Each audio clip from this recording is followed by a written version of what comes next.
আসসালামু আলাইকুম viewers, cooking 24 আওয়ারে আপনাদের স্বাগতম। আজকে আপনাদের সাথে শেয়ার করব মাত্র একটি মজক দিয়ে মজাদার অনেকগুলা পাকোড়া রেসিপি। আশা করি এই রেসিপিটা আপনাদের অনেক ভালো লাগবে। আর এই রেসিপিটা বানানোর জন্য আমি যে উপকরণগুলো নিয়েছি সেটা আপনাদের সাথে এখন শেয়ার করব।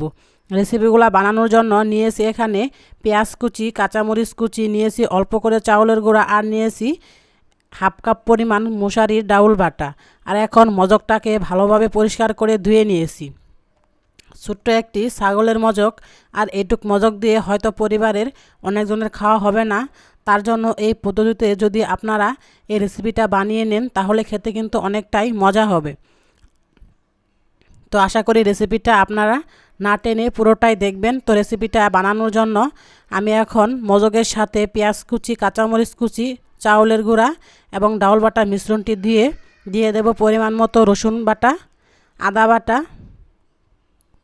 দিয়ে দেব শুকনো মরিচ ও হলুদের গুঁড়া, দিয়ে দেব জিরার গুঁড়া ও সজের গুঁড়া, আর দিয়ে দেব অল্প করে গরম মশলার গুঁড়া, দিয়ে দেব পরিমাণ মতো লবণ।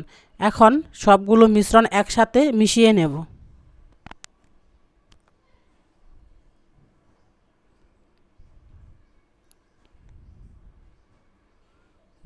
তো গাইস, সবগুলো মিশ্রণ একসাথে মিশিয়ে নিয়ে সুন্দর একটা ব্যাটার বানিয়ে নিয়েছি।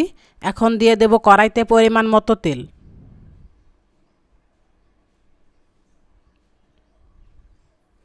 তেলটা গরম হয়ে গেলে ছোট ছোট বড়ার শেপ করে নেব, নিয়ে দিয়ে দেব।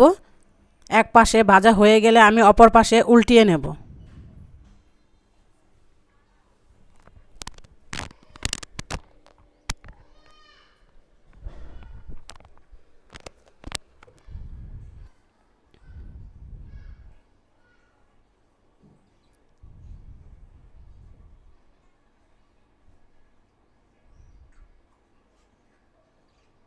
তো গাইস, এক পাশে ভাজা হয়ে গিয়েছে, অপর পাশে উল্টিয়ে এভাবে ভালোভাবে মচমচা করে ভেজে নিয়েছি। তো এখন এগুলো আমি নামিয়ে আবারও দিয়ে দেব।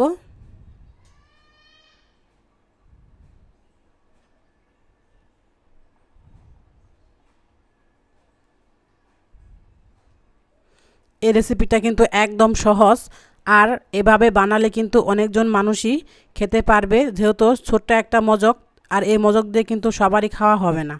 তো আমি আবারও দিয়ে দিলাম, যেগুলো আসিল সম্পূর্ণ দিয়ে এবারও ভালোভাবে উল্টিয়ে মচমচা করে ভেজে নেব। একদম লাল লাল হয়ে যাবে ভাজাটা, আর খেতেও কিন্তু অসাধারণ হবে। তো গাইস, আমার ভাজা শেষ হয়ে গিয়েছে, এখন আমি পরিবেশন করে নিচ্ছি। তো গাইস দেখুন, অনেকগুলাই পাকোড়া হয়ে গিয়েছে, আর কিন্তু অনেকজনে মিলেই খেতে পারবেন। আর এভাবে বানালে কিন্তু অনেকটাই মজাদার হয়। আশা করি রেসিপিটা আপনাদের অনেক ভালো লাগবে। আর ভালো লাগলে আমার চ্যানেলে একটা লাইক দিয়ে সাবস্ক্রাইব করে অবশ্যই পাশে থাকবেন। আর এই খাবারটা কিন্তু আপনারা বিকালে নাস্তায় বা ভাতের সাথেও খেতে পারেন। আল্লাহ হাফেজ।